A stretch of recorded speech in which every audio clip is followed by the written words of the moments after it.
Et rallonge ainsi la liste macabre. Peut-on constater ce matin un bus totalement calciné et ce lundi, c'est le choc contre ce bus, un camion qui a ainsi occasionné la mort de 16 personnes, nous renseignent nos confrères. Également une vingtaine de blessés, dont certains dans un état grave, annonce toujours le journal et c'est ainsi près de 50 victimes qui sont dénombrées depuis le début de l'année, signale toujours la publication. Ceci dit, le témoin quotidien est également témoin d'un lundi macabre sur les routes, mais également en mer.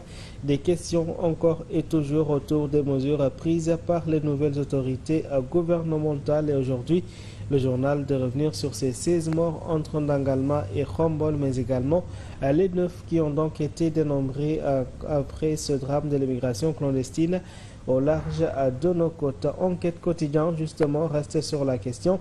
Immigration clandestine et mort en cascade, c'est la tragique banalisation. Peut-on retenir ce matin 30 candidats à l'immigration irrégulière qui ont péri à bord, des dizaines de personnes portées disparues. Aucune réaction de l'État jusque-là assez grave selon nos confrères et l'impact et la perception des crises face à une absence de déclaration publique. Également à signaler, à part ça, la publication parle donc de terribles accidents à Niamafal avec 52 victimes dont 16 morts. Et face à la multiplication des drames, une réaction émoussée des populations est ainsi notée chez nos confrères. Libération quotidien pendant ce temps pousse le bouchon un peu plus loin. Barsac, chavirement d'une pirogue au large de Bourg. L'enquête confirme ainsi une tragédie, cartez-vous bien. 9 corps sans vie ont déjà été repêchés entre dimanche et lundi et les candidats au voyage ont été convoyés par groupe sur la grande pirogue qui se trouvait au large. L'opération était supervisée par un certain Pafaï, activement recherché aujourd'hui. On surcharge après le forcing de clandestins déterminés à monter à bord sans payer. La pirogue s'est complètement renversée vers 16 heures. Au moins 150 personnes, dont des mineurs et des femmes, étaient à bord. Une vingtaine de rescapés dénombrés. Notez également 2 pirogues interceptées hier par la marine avec 421 passagers, dont 20 enfants. 2 autres embarcations immobilisées vendredi dernier avec bien sûr 276 passagers, signale la Libération quotidien. 16 morts complètement calcinés, 36 blessés dont 20 graves. Vox Populi quotidien également parle ce matin. Roulant ainsi à vive allure, le bus a perdu un pneu, a dévié sa trajectoire et heurté un camion avant de prendre feu.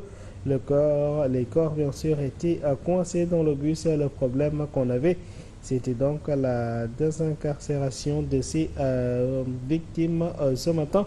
Peut-on constater Amadouba à présent en politique dans Vox Populi quotidien est réapparu bien sûr des boires avant la présidentielle, le report d'élection présidentielle, accusation de corruption entre autres. Il a soldé ses comptes, annonce Vox Populi quotidien. Il demande tout sur la présumée corruption des juges du Conseil constitutionnel pour recadrer ainsi les candidats dont Karim Wade. Je ne ferai jamais des choses qui peuvent détruire et diviser le pays ou qui puissent me rabaisser, a-t-il fait savoir pendant la campagne. Nous avons rencontré quelques difficultés, mais tout cela est derrière moi. J'étais contre le report d'élection, a-t-il précisé. Tout de même, il est revenu donc sur le pays qui traverse des moments d'incertitude et définit ainsi les contours de son parti et annoncé une grande tournée nationale, un clin d'œil à la jeunesse, aux femmes et à la diaspora, souligne Vox Populi. Sud Quotidien, dans la foulée donc, nous signale qu'Amadouba prône une nouvelle démarche. Selon Serigne Thiam, enseignant-chercheur à la faculté des sciences juridiques et politiques, la nouvelle responsabilité est une très bonne chose, mais on se demande toujours si ce n'est pas trop dangereux pour lui de se faire entourer par des personnes qui sont susceptibles d'être poursuivies, a donc signalé ces derniers dans les colonnes de nos confrères. Amadouba veut porter le 9, c'est à Bosby le jour qui martèle ceci ce matin. Amadouba donc noter que ce sera un parti à 2 plus, ni pour une élection, mais un parti du peuple. Appel à l'Alliance pour la République et Benno Bokk Yakaar, tournée nationale pour écouter ceux qui hésitent et doutent. Il zappe ainsi Macky et révèle les dysfonctionnements qui ont freiné son ambition. L'ancien PM a également rappelé à Ousmane Sonko sa DPG. Une nation ne se bâtit pas sur la haine, a rappelé Amadouba à Ousmane Sonko. Les Échos quotidiens, justement, évoquant le sujet, à Notka Madouba a ignoré royalement l'ancien chef de l'État, Macky Sall. Il n'a cité à aucun moment son ancien mentor politique. J'étais contre le rapport de la présidentielle, a-t-il souligné. Ça chauffe également au port autonome de Dakar avec des repères des statistiques en juin 2024. Les Échos quotidiens de nous parler d'une marée basse avec une chute de 19% de l'activité maritime, une baisse également de 22% de la production de ciment. Son patron, bien sûr, est là en première page de la publication. Direction le groupe Futur Média et l'Assemblée nationale avec l'Observateur quotidien. Assemblée nationale, avis de dissolution, c'est le titre à la une de nos confrères. Le chef de l'État a donc écrit au président de l'Assemblée nationale pour un avis sur la dissolution de l'Assemblée nationale à partir de ce 12 septembre. Et l'Obs de révéler ainsi les termes de la correspondance envoyée hier à Amadou Mamdjoub et incertitude également sur la déclaration de politique générale du Premier ministre Ousmane Sonko. Même son de cloche à la face de la tribune quotidien, incertitude il y en a autour de cette DPG du Premier ministre. Après ainsi le grand oral du président, les ministres prendront le relais. Serait-il nécessaire de tenir une DPG si les ministres font déjà un exposé sur le programme du gouvernement? La tribune quotidien s'interroge. Interrogation également, il y en a eu autour d'Abdoulaye Sow et c'est le peuple quotidien.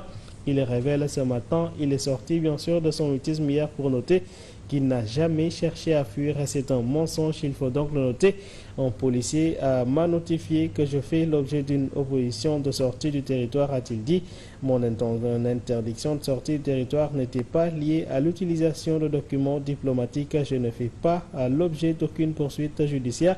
Il cherche tout simplement à m'intimider en perspective des législatives, selon Abdoulaye Sow. Bien sûr, ces derniers peuvent chercher à l'humilier, mais ils ne toucheront jamais son honneur. S'il faut mourir, je vais mourir, mais je resterai debout et droit dans le combat que je mène pour le Sénégal, a-t-il précisé. Record quotidien, justement, de revenir dans l'actualité sportive donc pour nous parler de la victoire des Lions de la Teranga hier, bien sûr, face aux Hirondelles du Burundi.